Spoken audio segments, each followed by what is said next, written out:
my right, we have an NBA champion. But before that, let's go back.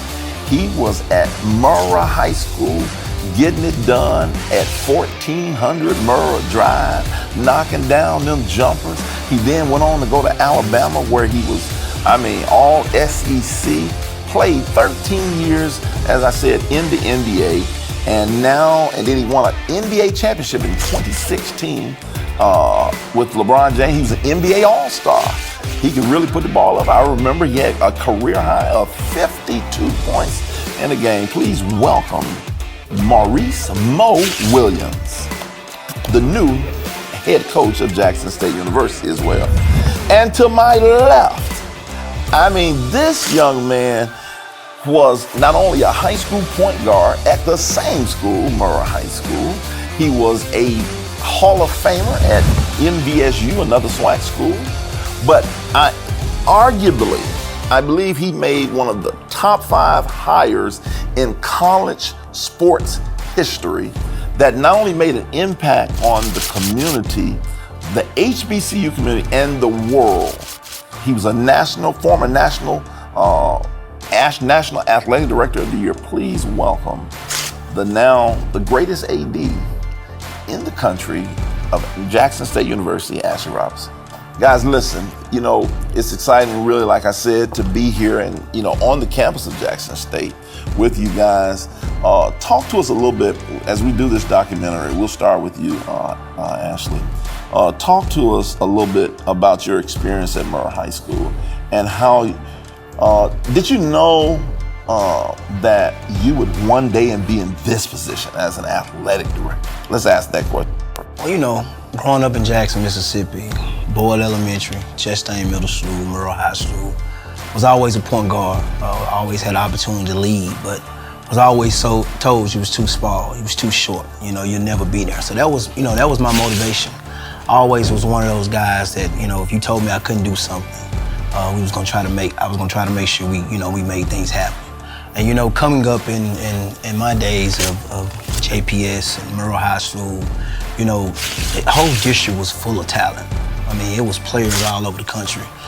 Jackson was a hotbed when it came to basketball at that particular time. You compare the talent then, you had, McDonald's All-Americans. You had them right there that you go into classes with every day. You had the Mo Williams, and you had the Jesse Pace, you had the Ronnie Hendersons, you had the Othello Harrisons, the Trey Johnsons, and I can go on and on. The David Sanders, Justin Reeds, and RP Justin Reed. But during my days, I was just an all Metro guard. I wasn't a Dandy Dozen guard, I wasn't a McDonald All-American, but I led my team.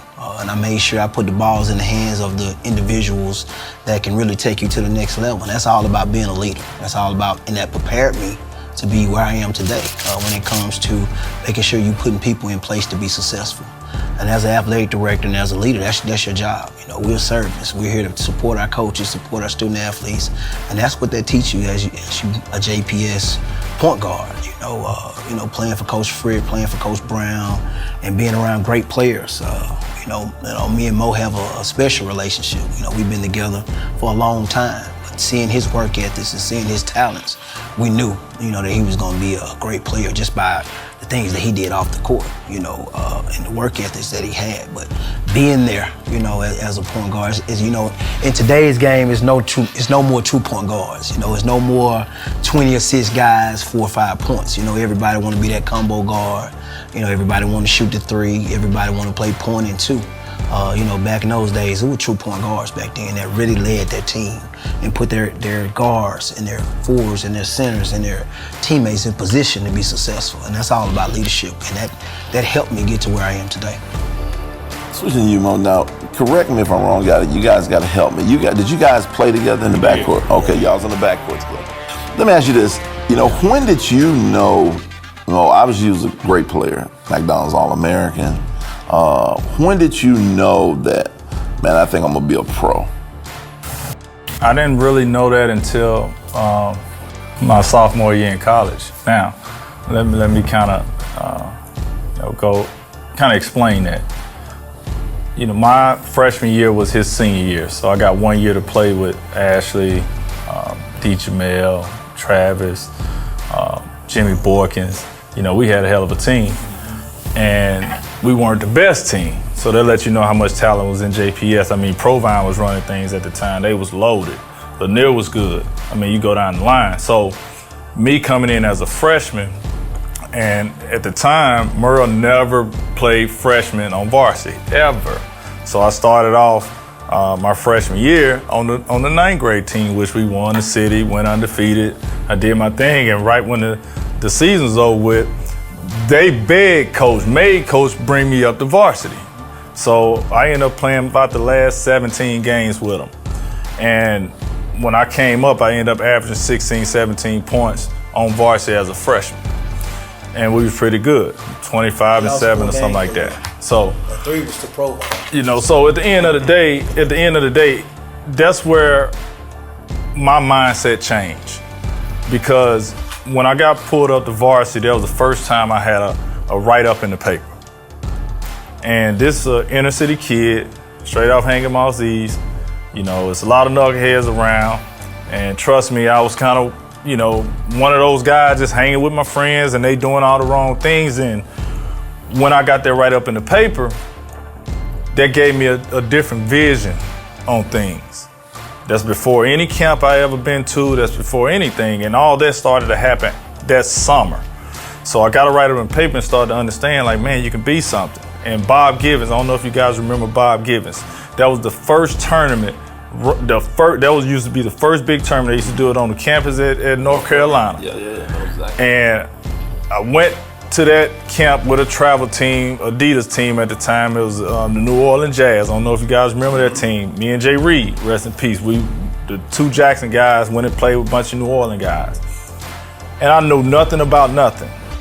Went to Bob Givens, just inner city kid, just going to hoop. I don't care about ranking. It wasn't no social media at the time, so you didn't know people. You didn't see people. Like, I never feared nobody, so you in front of me, I'm finna go at you. That's what JPS, being around all these guys, us playing at the air base with just them big fans going, that's what catapulted me to this situation. So getting to Bob Givens, long story short, go through that tournament, I come back home, and all of a sudden the rankings come out, I'm number 3 in the country.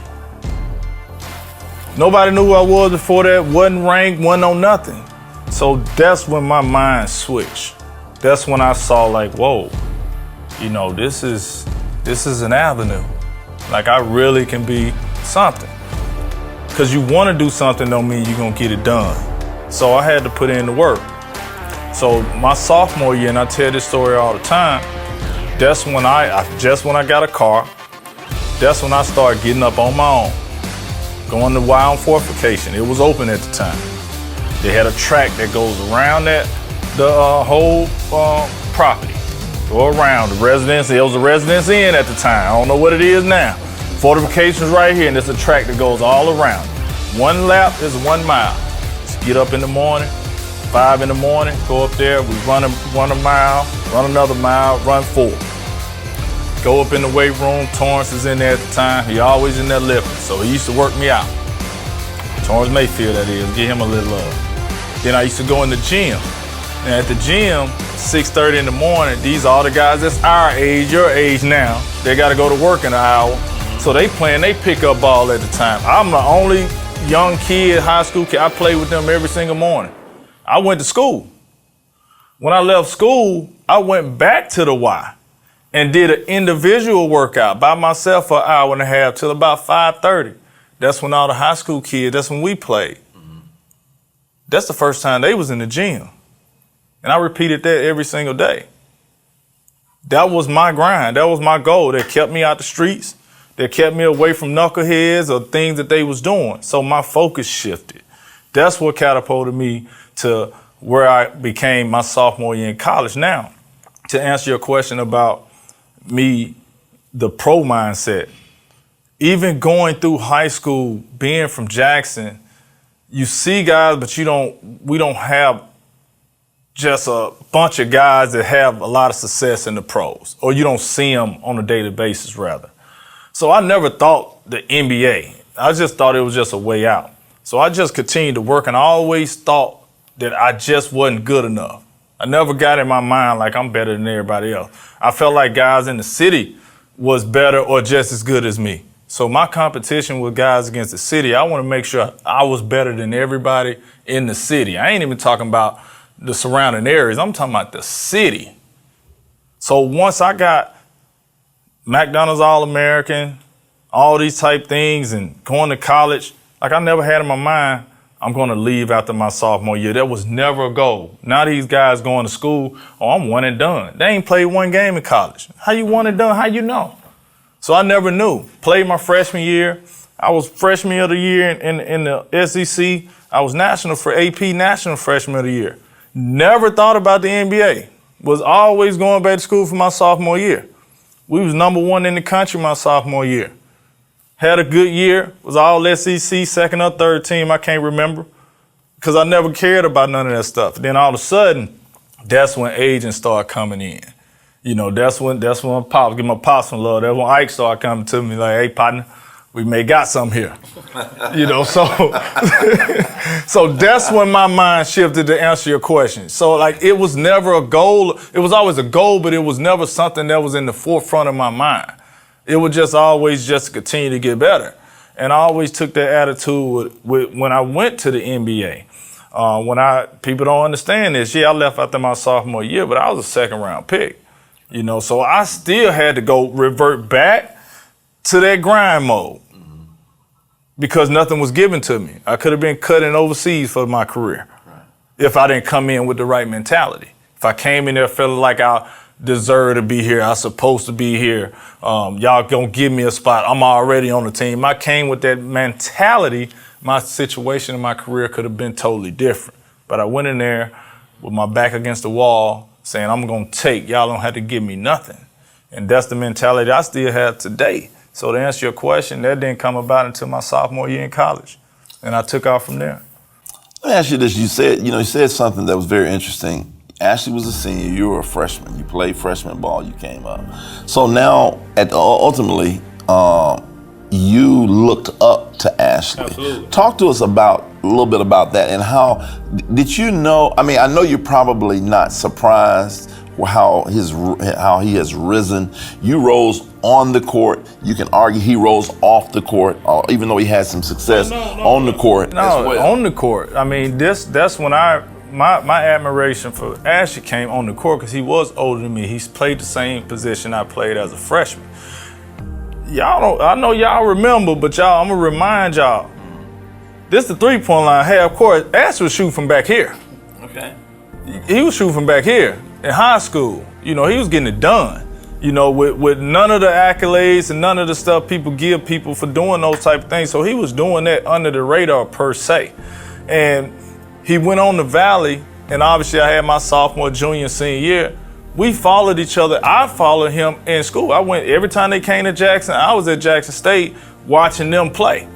So I always saw all that. And to take it one further, well, I'm gonna get to that, but just going back to high school, the leadership was in high school because the reason I was on varsity was because of our leader on the team, because he went to coach, said, hey man, because he went at the beginning of the year before the season started and told coach to put me on varsity. He don't need to be playing on 9th grade because I was practicing with them the whole time. So you saw that was my really point. When you saw like him rising where he is today, being the leader he is today, basically you saw that. I saw that as a freshman when he was a senior, him doing that and being able to go to the coach. That's the reason I was on varsity. That's the point I'm making. Because of his persistence, because of coach saying no at first and going back to coach said, no, coach, this is what we need. This is going to make us better. We trying to get over the hump. That's what leaders do, right? And getting back to just as far as leadership in college, like we saw this. His senior year at Valley, which I was blessed, my freshman year at Alabama, his senior year at Valley, first game of my first collegiate game was against Mississippi Valley State. I had 25 points. He had a double-double with 10 assists and 10 points. First game. So, our relationship is, I mean, we share blood together. You know, we share blood together because we've been through a lot together. We've supported each other in both of our rides. you know, and I let him tell the story. I remember when he wanted to become an AD and get in administration. I remember the conversation we had. And we got a group of friends at the time, and I supported him, and our group of friends was like, oh man, you'll beat him. Man, come on, man, get on with that, man. You know, so when he's, like he said, when he say he want to do something, gonna do it, and when people laugh or say you ain't gonna be able to do it, yeah, just sit back and watch. He'll get it done. You know, Ash, one of the things, when you look back at JPS in high school, who were some of your mentors that helped shape you? You know, obviously you hear Mo talk about your leadership skills. Who's the one, you can look back and point it to help you as far as help you mentor you in your leadership ability? Who was that role, that person that you looked up to? You know, back then, my father, of course, was a great mentor for me. And a story of my father, we actually grew up in Bolton, Mississippi. My mom got married when I was in the 5th grade, and we ended up moving to Jackson and going to board in Chastain. And he always taught me, it was one thing he used to always tell me. He's like, big time players make big time plays. And he's like, son, if you want to be a big time player, you got to make big time plays. You got to make that shot when it count. You got to make that decision when it count. And that's something that stuck with me. And another thing that stuck with me is, in order to be great, you got to do something that's never been done before. And those are two things that stuck, by my side when it came to people that I really, looked up to and saw some of the things that people done, because I was always the person that, man, you too short. I mean, ain't no way you finna play basketball. A story, I get to play 9th grade year, go to 10th grade, Coach Frick comes over to Murrah, and I get cut my 10th grade year. I only played 1 year of high school basketball in Murrah. Played 9th grade year, got cut my 10th grade year, was around my 11th grade year, and only played a full year my 12th grade year at Murrah, because it was always, you too short. I got cut in Chastain, same way, but I kept driving, kept going. And everybody off that team, me, D. Jamel Jackson, I played in times with Richard Bradley. Coming up, that player that I really liked coming up at Murrah, Aldo Hudson. People don't remember Aldo Hudson. I think he's in Atlanta now. That's left-hand guard, 6 foot. I'm in the 9th grade, he's in the 11th, 12th grade. And when I come over to Murrah, the Aldo Hudsons and Bo Clarks, which is the head coach at Linell right now. Who else was on that team? Sam Funches. Yep. That was when I first came to Murrah. So seeing them guys, I'm like, wow, I'm walking down the hall with Aldo Hudson coming over from Chastain. So those are the guys. There always was a different group of guys at Murrah that, that really put you. And I'm like, when I get 11th, 12th grade, that's who I want to be. So Aldo was one of the guys that I really looked up to when it came to basketball, coming over to Murrah High School. You bring up a point, and we always hear the famous Michael Jordan got cut story. Michael, he just got cut from varsity. He didn't get cut from the team. He just played JV. But that was very interesting, because, I've heard about how great a player you were, and the fact that you didn't play your junior year is amazing. So let's go. I like to know this. You came in it was a new coach, and one of the things I see in today's with athletes, the parents don't allow kids to go through adversity. Right. Normally what they would do in a situation like that is what? Transfer. Yeah. So you stayed true to Murrah, didn't transfer, you got cut. What was the driving factor between that? Because you had to have, some dislike for Coach Frick you're human, for cutting you. What made you decide, and did you ask your parents about, I gotta leave? Did you make that? Well, one thing clear, and that's the difference between, when we grow up more and the players then and now. Mm-hmm. You wasn't going home talking about, I'm finna transfer and I'm finna leave. The question gonna be, well, you must finna leave here too. So the parent, my parents, played a big role. Son, you need to get out there and do what you need to do if that's what you want to do. I grew up off West Street, St. Francis. It was 2 or 3 houses dead end. We put a goal up on the tree, and that's what we worked out at, And we, over the summer, we had the opportunity, to go to the Y and the YMCAs. And that's another thing, that was very big back in the day too. We had a lot of places we can go, and programs that was in the city that, you know, like the YMCAs, you know, the Air Base that Mo talked about earlier. You talking about the NYSP programs. You talk about the Upper Bound programs. I mean, none of those programs are here now. You know, you go back and you ask the question, what are these kids doing now? And that's why, you know, that's one of my initiatives as being an athletic director, and that's why I tell people being in Jackson as the AD is bigger than a job to me. This is the city I grew up in. You know, you want to see the city being successful. You want to see some of the things you have, and the camp that we're having now. You know, I walked up and I see 14 to 15 school buses out there. You know, I walk in the gym and I see, you know, 3 courts of teams playing. You know, that's not happening now. You know, when we played, that's what we did every single day. I mean, it wasn't a time that we was gonna wake up and not play. You take a basketball from us, it's like you done took our life from us. Playing 21. Oh, yeah. That's like nobody plays 21 anymore. That's a punishment. When your mama say, hey, son, you ain't gonna be able to play basketball, what you need me to do? I clean the whole house up. What it is. You know, now these kids are totally different now. We have to do more motivating these kids to play now than then. You take a ball from us, and you say we can't play basketball? I mean, we ain't doing nothing. You know, I tell people, basketball is one of the reasons why I got an education. Yeah. You know, because I was gonna make sure whatever requirement it was to play basketball, I was gonna do it. Yeah. Because that's how bad I wanted to play basketball. That was my way out. That was my way of showing everybody, okay, you say I'm too short, meet me on the court. You know, my name Ashley. So, you know, you first or second grade, you get up, how my name Ashley. Everybody, hey, his boy named Ashley, meet me on the court, come on. You know, so that was my motivation, you know, and those are the type of things that really, you know, keep me going. So even with being here, you know, coming back here in 2018 and you know, everybody's like, hey, you coming back home. JPS is the reason why. You know, I talk about this all the time, you know. You got women's basketball, JPS. You got men's basketball, JPS. You got the band director at Jackson State, JPS. You got the president of Jackson State, JPS. I mean, that shows you a lot what JPS has done for the city. Now we're able to give back to the city. JPS don't owe us anything. We owe JPS everything. And we got to change those mindsets of our peers, you know, our teammates, our players, so we can start to give back. And the things, just like what Mo and Tamika is doing here at Jackson State, we're giving back to our city. And we're showing that people, it can be done in Jackson, Mississippi. And the only way, you know, you look at the city of Jackson, when the last time the city of Jackson has really been on fire? I mean, where can you go where 50,000 people can come and watch something?